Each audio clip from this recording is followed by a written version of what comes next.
You having fun yet? Oh, yeah, I'm having a blast. Thanks. Good. God, sucker teed off in that like he knew I was gonna throw a fastball. He did know. How?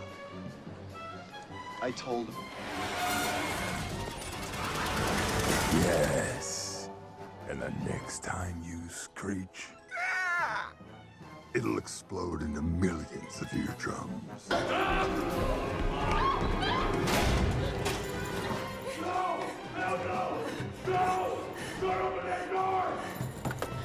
Just so you understand, right now, out there on your own, your life expectancy is like here. With me, it's here. Without me, here. With me, without me. With me, without me. Just however many times it takes, pump it, and you're in the water and off you go. Oh. Violence. I'm back to the violence. I'm Violencia. sorry. Hi, sorry I'm about Mark. And I'm Tom. And we are the Cinemaniacs. Again with the violence. Yeah, I know. And if you're lucky, profanity. So we have a whole bunch to cover I'm yet very again. pro-fanity. Are you You're anti-fanity? I'm anti-fanity. Okay, I kind of got that sense, but Hi. sorry. The AC is off, and the level of visible sweat and delirium will rise over the next 58 minutes. Speaking of delirium and deliriousness, Yes, I we saw was. 2 films in the theater We did. featuring candy colors and youthful casts. That's very true. And Both of them. words and language in English. So, would you care to start? I would if you would like. DC's kicking it on in, reaching out, trying to find some of these maybe lesser known or lesser available, something you wouldn't quite necessarily see. But big hits on and anticipated. I don't know where I'm going with this one. Will Smith leads a cast of bad guys who have the opportunity to get 10 years off of their life sentence. Does that do them a whole lot of good? We don't really know, because the government brings them out to perform some death-defying missions for the government. Take a whole bunch of bad guys, put them all together, and they're going to be the Suicide Squad. Taste that beats the others cold. Pepsi poison on.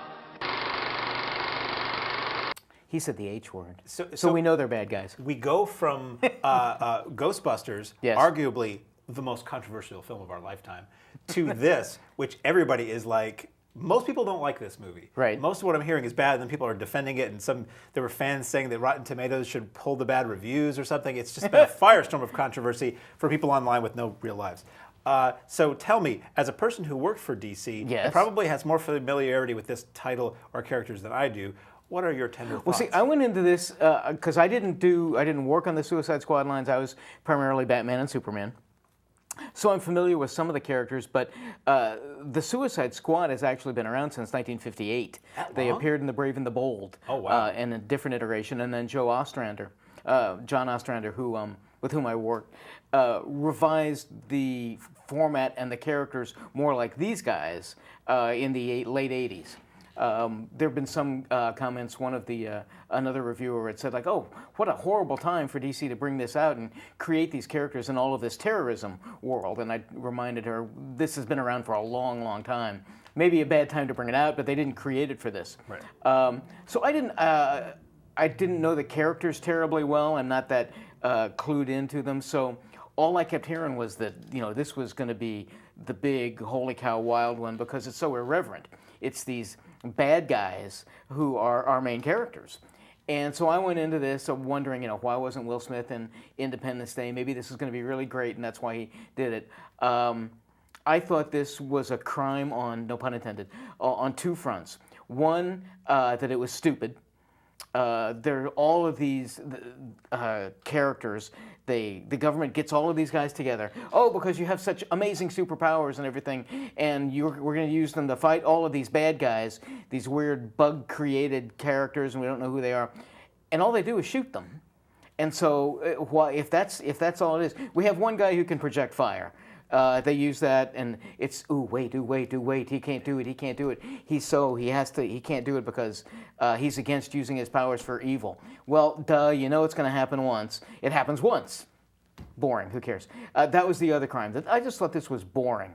I didn't care about any of the characters, even though and I don't think this is an exaggeration, the first half hour of this movie is just, here's backstory on this character, here's backstory on this character. Wow. I found this phenomenally uninvolving, phenomenally boring, and out of 10, I gave it a 1 because I truly hated this film. Sorry. Gonna make the list. Yeah. Get Oh, it this in? is. Well, I was thinking, Get and rocket not to the to top. not to bring Ghostbusters back again, Right. and not because it's about women, but I was thinking Ghostbusters had to be #1. No, Suicide Squad's #1 on my disappointing list this year.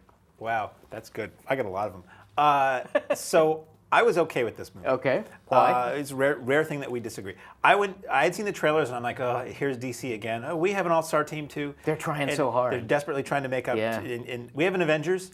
Justice League isn't ready yet, so we Right. have another kind of Avengers. I thought it was looking aggressively edgy. Oh, they got tattoos, they got piercings, and they're edgy, and it seemed really lame to me. And using a song in the trailer that kind of another movie owns. Sorry. Yep. So I went in thinking it was going to be just forced edgy, as Tyler at the theater said. Oh, it's the Hot Topic movie. But I had a good time with it. It was funnier than I expected. Although I'm hearing things that maybe post Batman versus Superman, which a lot of people didn't like because Right. it was so dour, and post Deadpool, which people loved because it was funny, that there were some reshoots and some retooling to try to lighten the tone of Okay, this movie a interesting. bit. And the tattooed, grilled Joker, I was thinking, oh God, here we are. I To didn't interject, I Yes. thought Leto was horrible.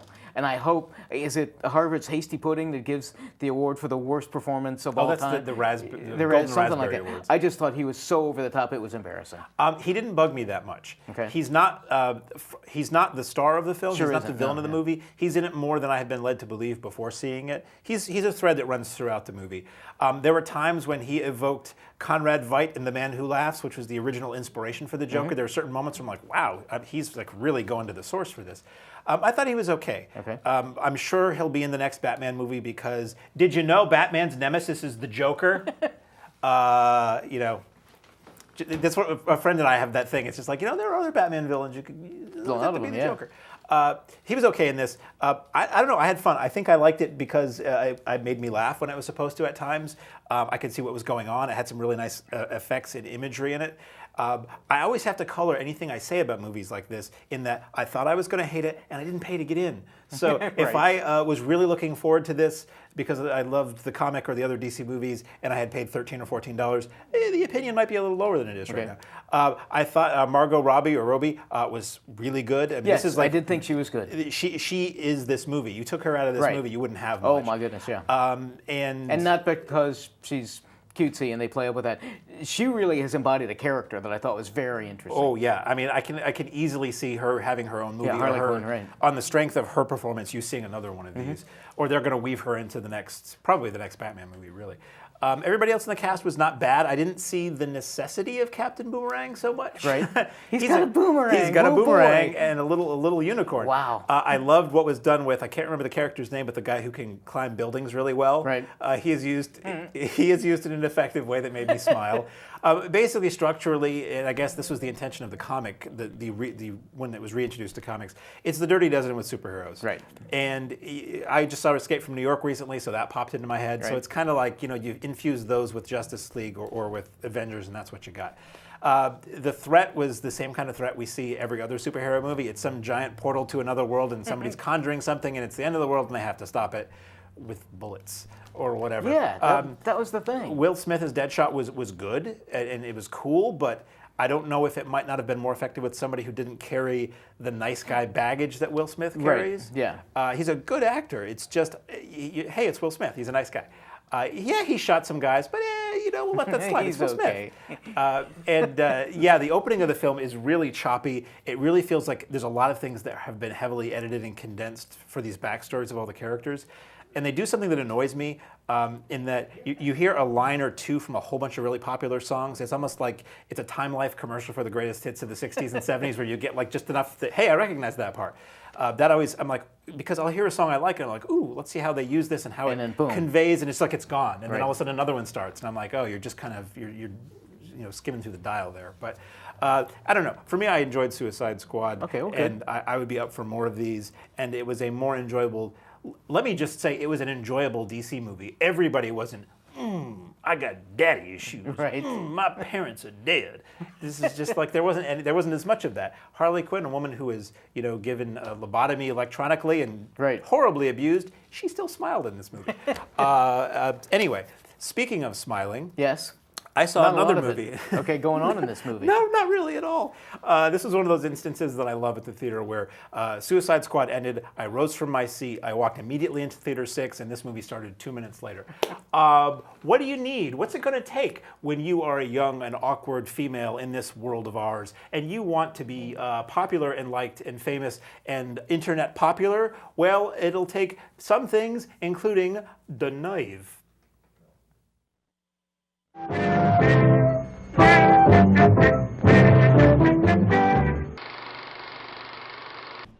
So basically the idea is it's the secret viral online game where you are either a player or a watcher. Right. And if you're a watcher, you pay to watch people engage, accept dares that the group of people who are the watchers in this game submit. So it's and the people who are players make money and get likes and fans and become famous, and it's all down to it all goes down to two people. You're eliminated if you fail at a task in a certain amount of time, or if you choose not to do it. So it's you lose the money. Yes, and you That's lose the one thing money too. that you've gotten. Right. So it's like an online truth or dare thing. Is the idea behind this. And I went into this not knowing anything about it. I knew about that much, and I was thinking, what a stupid premise. And I love going in blind because the movie works. I'm not judging it based on what I'd seen or read anywhere. Okay. And at first, it starts off where you're looking. You hear the sound of a chung, a computer turning on, and you're looking at somebody logging in, and I'm like. First of all, it's a Mac, so I hate it already. Oh, but, no, sorry, go ahead. You hated it because you're like, I don't have to worry about viruses, and it's going to work for 10 years. Go ahead, enough of this. We'll do the Mac about. PC thing later. So it started off, and you're all looking at point of view of somebody on a computer, and I'm thinking, I got other things I can do. Big trouble. I'm not watching a computer screen for 2 hours. But it gets out of that. But it uses a lot of quirky stylistic things like that. So it's integrating the language of online and computers visually into the world of cinema, as they say in Italy. So you have this young girl who's shy and doesn't take risks in life, and basically gets dared into playing this game, and then it whisks off on a whirlwind adventure. And there are elements of darkness that come in where she meets Dave Franco. Right. You can't get James Franco. You go with Dave. And he's this super nice guy who's also a player, but then there's question of what are his motives, and is he a bad guy? Did he maybe do some dark stuff previously to get forward in the game?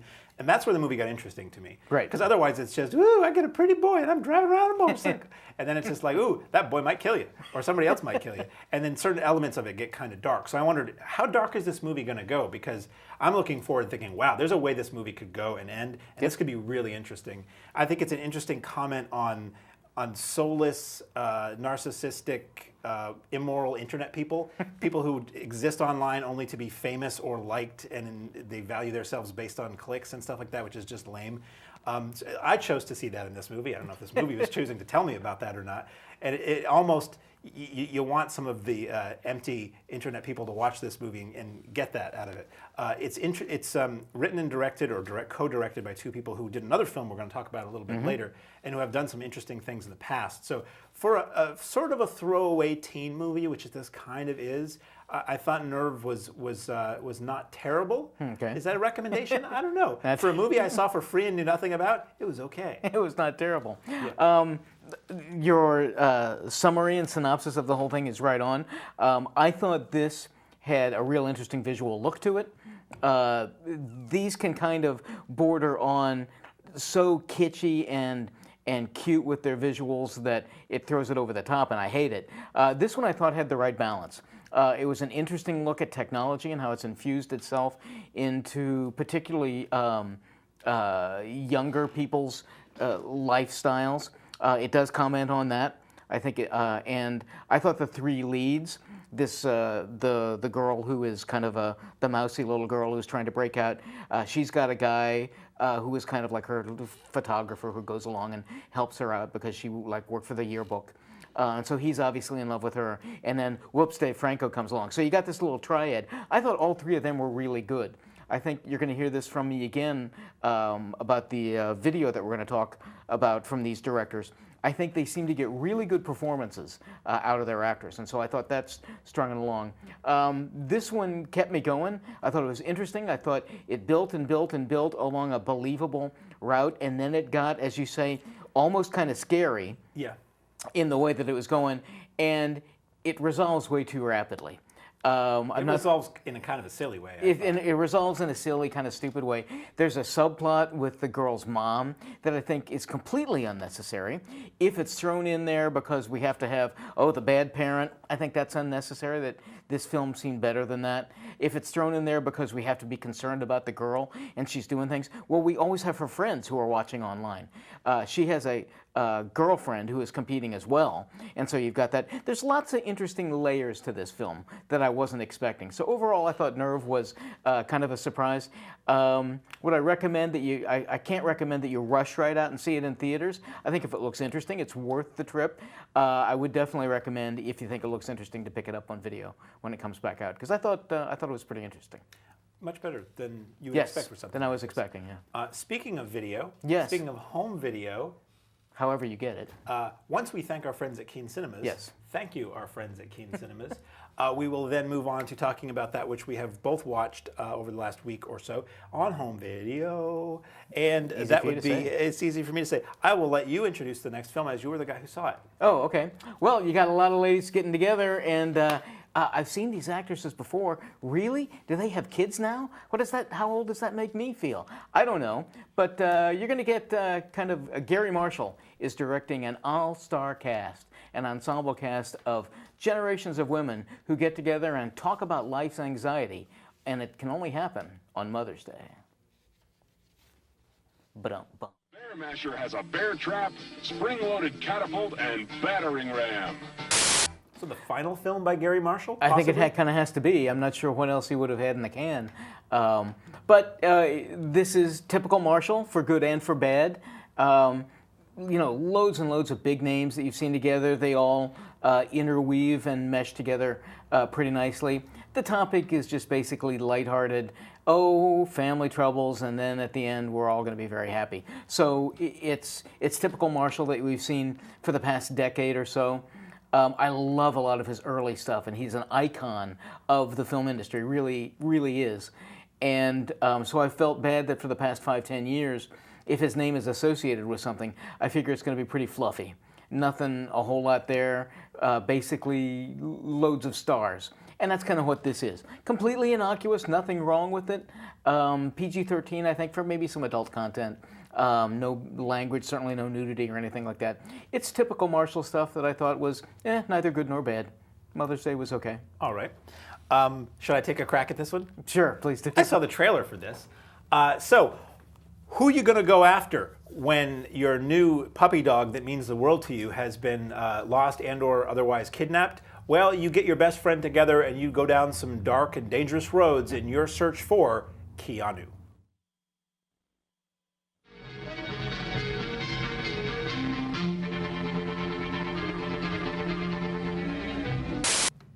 Just making some notes. Making Hi, some notes. How are you? Yeah, so not a terribly high concept flick. It is about a cute little kitten as opposed to a dog. That's okay. I saw this. So, and you did not, but I'm going to recommend that you see it because this was strangely funny. These two guys have a great chemistry together, just as they're cousins. They play cousins, and they're all. And the film itself, and they play off of this. They're the whitest black guys you can possibly find, and the N-word is thrown around all over the place with this. And it's the dialogue is funny, the situations they get into, because they're just very nice, upstanding people who have to go down into the gutter and the ghetto and be badass mofos to try to get this cat back. And everybody wants this cat. There are these evil killers from another town, and it's really their cat. But then Luis Guzman shows up, and he's the goose. He's the goose at the goose. end of the film, and he wants the cat. And everybody wants this little kitten. It's just lighthearted and silly, rated R for no nudity, but language and just silly violence. I thought this was surprisingly funny and really liked KEANU. I know Key and Peele are very, very popular. I Yeah. haven't seen much of their material, so I'm curious about this. See Yeah. what they do with long form, because they're usually sketch comedy guys. So to see what they do with Right. an hour and a half. It felt very much like that. And if you're looking for the cat's in the beginning and the cat's in the end. The whole bit, probably 45 minutes of the middle of it, is just them trying to be, really tough guys. And we've seen it before, but they pull it off pretty well. I ended up liking it. Speaking of pulling it off, Yes. Oh, next we have a film. Yeah, it's just something for you at home. Next we have a film. What do you do when you've lost your job and you are on the skids economically and you're desperate to get by? Well, if you have the power of fisticuffs and a lack of morals, you just may become traitors. Pet milk way, oh, away out west where a man's a man. They mark their heifers with the pet milk brand. little gritty going on here. Not one for the family. Right. This was good, Yes. I thought. I didn't, to me, these were all entities that I did not know. I believe one or more of the actors appear on Game of Thrones. Fans of that show will recognize them, but I don't watch that, so Right. it was all movies like, if the acting is good, total unknown cast is great because you're not Right. bringing anything to the game other than this guy is this guy they're telling me he is. He's not. He wasn't a cop on that show. He wasn't a baker on that other Right, show. exactly. He It's wasn't a not Will candlestick- Smith. You know he's a good guy, even though Exactly. he's doing bad things. Yeah. So basically, the deal, as I said a moment ago, is that these two guys who used to work together have, as they say in England, been made redundant, fired, we call it here. And one of the guys comes up with this idea where people both take a certain amount of money to a location and they fight to the death, and whoever wins, was it dig a hole Yes, and right. fight, and the dead person gets kicked in, and the other guy walks off with the money, and it becomes this thing, and this guy winds up doing it and getting good at it. And it's the whole morals. It's the morals of the situation. It's when you show up and the other person is somebody you don't feel right about having to kill. I mean the whole thing is immoral anyway. But it was really grim and gritty, and kind of puts your stomach in a knot at times when you see who's involved and where things might go. And it's just a tight little drama thriller, you could call it. I thought Traitors was quite captivating. Makes it sound like it's a Mary Poppins movie. Traitors was quite involving, I thought. Right. I think you're right that the qualities of this film owe itself to the fine acting. It's interestingly shot. Doesn't look. It's certainly not high budget or anything like that, and it's not a high concept thing. It's about exactly what you were saying. Here are these people. You put them in these situations where. And you brought it up too, where it got really interesting for me, beyond just this is a curious little story, I wonder where it goes, is when it gets to, and you mentioned both the moral quality of killing somebody. I think you have to accept that in order to watch this film and get what it's trying to get at. Okay, they're going to go in and they're going to kill somebody. Okay, that's all right. Oops, wait a minute, we get to a point where maybe I don't want to continue this. And that's where I thought it got really interesting, not to give anything away. This was a big surprise for me.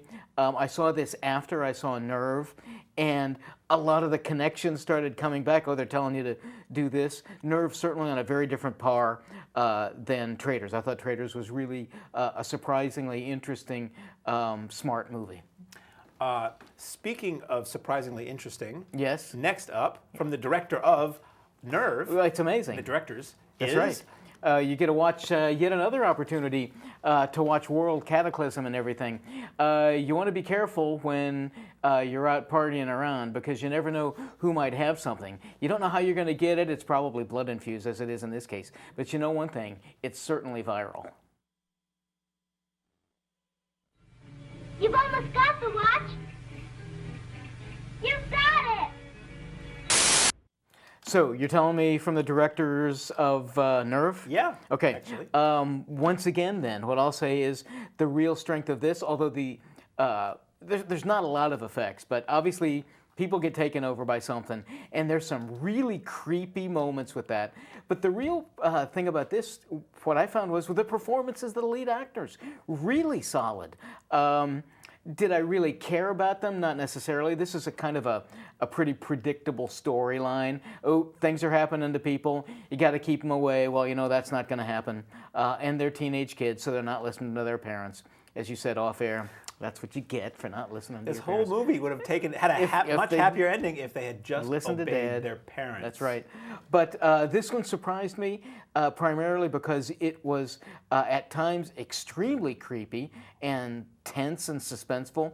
I found the interaction, obviously the government comes in and quarantines off this little California town.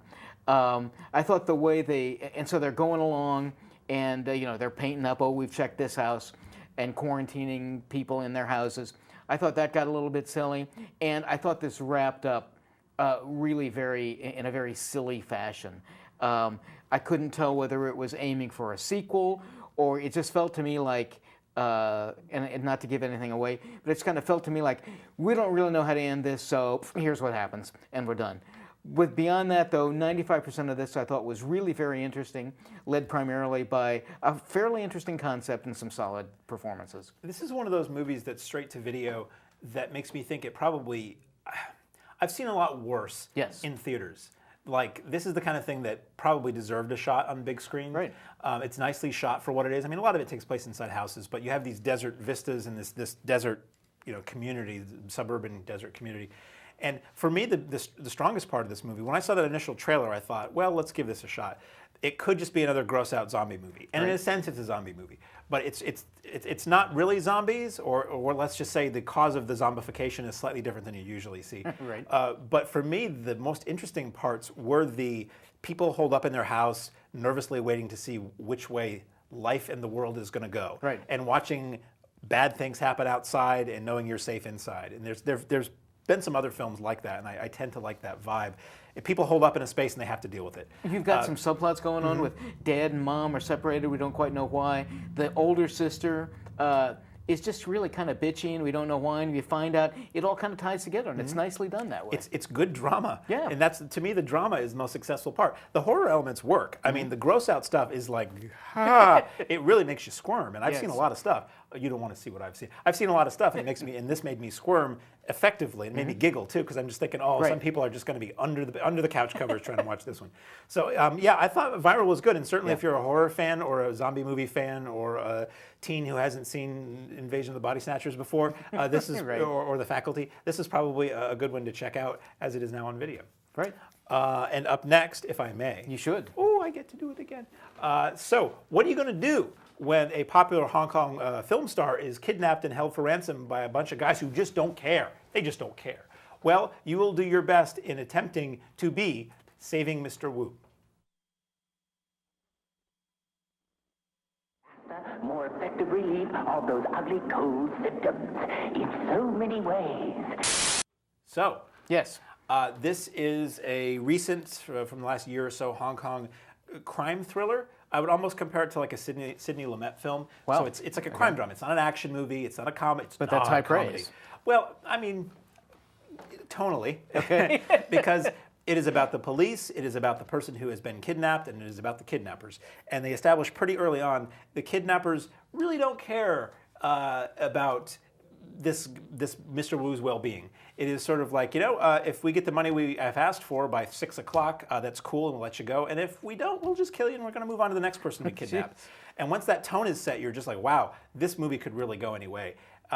Based on a true story, which it doesn't always mean anything to me. Interesting to see in that clip that apparently people who were involved in this case are in the movie, which is kind of neat. I hadn't heard about the incident. I mean, I'm a fan of Hong Kong movies, but I don't know what actor was originally kidnapped. I doubt it was Andy Lau, who's the star of the movie, but hey, who I believe is in the new Matt Damon movie, that new Great Wall Matt Damon epic. Oh, right. Andy Lau's in that too, so that's kind of cool. So anyway, I thought Saving Mr. Wu was really good. It was really tense because it had that thing in the pit of your stomach when the clock is ticking down. And in most American movies, if Mel Gibson is the guy who's kidnapped, he's going to walk away. Right. But in a movie where you don't know the actors as well, or even the tone is set up early enough on that it's just like, I don't know if anybody's walking away from this. So yeah, it had me right up to the last moment of the movie, and I thought it was quite good. So if you're open to reading subtitles, it's out now on Blu-ray via Welgo USA for you to enjoy or be disturbed, saddened, and tensed up by. Lastly, last but not leastly, certainly, Earth has been invaded by aliens, and it's been quite a while, and now we're going to get invaded yet once again. You're familiar with her cousin, but now Kara is going to show up. and she's going to save everybody because she is Supergirl. Open your disaster monitor. Your superheroes at the scene of the crime. No demerits for landing on the one knee. That needs to friggin' stop. Right, yeah. That needs to end. Yeah. It ain't cool. It's annoying. But tell her that. No, I'm not going to that. I don't want to be melted. Right. So this is a TV show. Yep. We don't usually review TV shows on this program. We all are about cinema, as the Italians would say. But they sent it to me, and I wanted to see it. Okay. So hey, come on, and I love the Superman movies. So season 1 has aired on CBS. Season 2 coming soon. This is a Blu-ray that we received. It's like 20 episodes with some extras and stuff. I like this show. Okay, yeah. I did not watch all 20 episodes because I only got this last week. But I watched enough to, I think, comment with any kind of authority on what this show is like. Okay, so you have, Melissa Benoist. She's really good. Yes, she is. Makes this show. She has a lot of fun with both sides of the character. And I think that's what's important. It's not just about Supergirl. This TV show spends probably more time with the secret identity than just with Supergirl. And you have a pretty good, strong cast all over. You have, I'm blanking on her name, Ally McSqueal. Yes. Yeah, Ally McBeal. Sorry, is her boss. You have her parents are played by Dean Cain and Helen Slater. And you have other little cameos. And you have, I believe as the series goes on, you have cameos from other heroes in the DC universe. I know there's a Flash crossover episode at one point. The effects are outstanding. It feels like a movie. They use well-known popular music of the past. Like I'm watching this and Hit Me With Your Best Shot comes up and I'm like, that made it to video? They used it at all and it made it to video? Wow. And the pilot episode is really good. I mean, that's what hooked me. Fun. I had watched that when it was broadcast, and that opening sequence where she saves the airplane that's going down is cinematic and outstanding. The sequence where she's learning to use her powers and learning to settle on her costume is a heck of a lot of fun. That's fun. Reminds me of the best aspects of Greatest American Hero from way back when. Yep. And there's a lot of well-known characters from the DC universe that you see in slightly different forms or casting choices than we've seen before, and that's fine because everybody in it is good. It's interesting. This show is a CBS production. Moved to the CW. Right. If you had just shown me an episode, I would have said, well, that's a CW show because it feels just like the CW DC shows. Perhaps to a fault, it feels like Smallville, at least in the beginning. It's the same structure. Okay. You know, she works for a blowhardy boss, which might as well be Perry White, at a fashion magazine, which might as well be the Daily Planet, or maybe it's not a fashion magazine. I guess it's just a magazine or a news organization. And there's the which of these pretty boys does she want to kiss, and the parents and the backstory. So it's very similar to Smallville overall. But the actress and the character are what make this show. Right. She's very likable, and she's very when she needs to be a hero, she kicks ass, and she stands tall. And when she's a little unsure of her personal life, you believe that. So I'm very legitimately excited to watch the rest of this show. I have it in my office. Not going to do it on work hours, mind you, but sometimes I work late. I'm really excited to watch the rest of this. It's a really good superhero show, and I'm happy we got sent it. Yeah, no, I picked this up when it started, so I started watching it through the first season. Never watched Smallville, so I, for either good or for bad, I didn't get those connections or overlaps. Right. But everything that you say is exactly right. This one, once again, is successful, I think, based on the effects. You got to have solid effects. People are going to demand them, but those are there. But good performances by everybody. You can see a lot of times with TV shows, and boy, go back and watch early Star Trek: The Next Generations or something like that. It takes a season or two for these people, these actors, to get into their characters. And this starts right off. Everybody seems very comfortable in their roles. The writers and directors have a lot of fun with the way all these different characters intermesh. It's loads of fun listening to her talk about her cousin over in Metropolis. And the writers just seem to have lots of fun tying those things together. There's a sequence I really liked where she says words to the effect of, I'm tired of being compared to my cousin and let me be my own person and blah, blah, blah. And that's what I think this show needs to repeat to itself, because they keep sort of hinting that Superman may appear, and apparently he becomes a character in the upcoming season. Okay. And I'm like, no, he had his show. You don't need to lean on that. Right. Make it be about her. And anyway, sorry, go ahead. No, I agree completely. So I thought this was loads of fun. Looking forward to the second season coming along. And so if you have the opportunity to pick this up, I think it's a lot of fun to watch. It is. I will say, though, that at times it is very similar to every other superhero show that's on. Sure. Like if you kind of put your hands half over your ears and squint a little bit, it could be the Flash. You know, she's part of a team who's telling her all the things that she has to go after and as a support team. There's, like Smallville, there's some event that happens and it scatters all these bad guys all over the world or all over the area, and each week she has to go and get one of these bad guys that has this overall connecting thing. Right. I don't think it needs that. And when I first started watching this, I was really digging it to the point where she's like, well, now you're part of a team. Or they're like, and I'm like, oh, yeah, but that's every other show. So I don't know where it goes because I've only watched a section of the first season and the second season is coming. But the strength of the show is, despite those things that I don't like about every TV show that make them all the same and these soap opera elements to it, right. When it's about Supergirl being Supergirl and dealing with that element of her life, it really fires on all cylinders. I agree. It's pretty cool. So that's all we had to talk about this week. Yes. Was there anything else you wanted to talk about this week? I got nothing to talk about. Oh, okay. I watched some other things, but I'm not going to tell you about them because they're for future episodes. So next week we have Pete's Dragon. Yes. Disney's live-action remake. Looking forward to that more than Sausage Party. Sausage Party. Well, you know, if our friends at Keen Cinemas are truly our friends, they won't get that piece of crap. We don't know yet. It's a cartoon where they say dirty things and make sexual funny? references. Seth Rogen? What would you expect? Not much. No. So, until next week, I'm Mark. And I'm Tom. And we are the Cinemaniacs.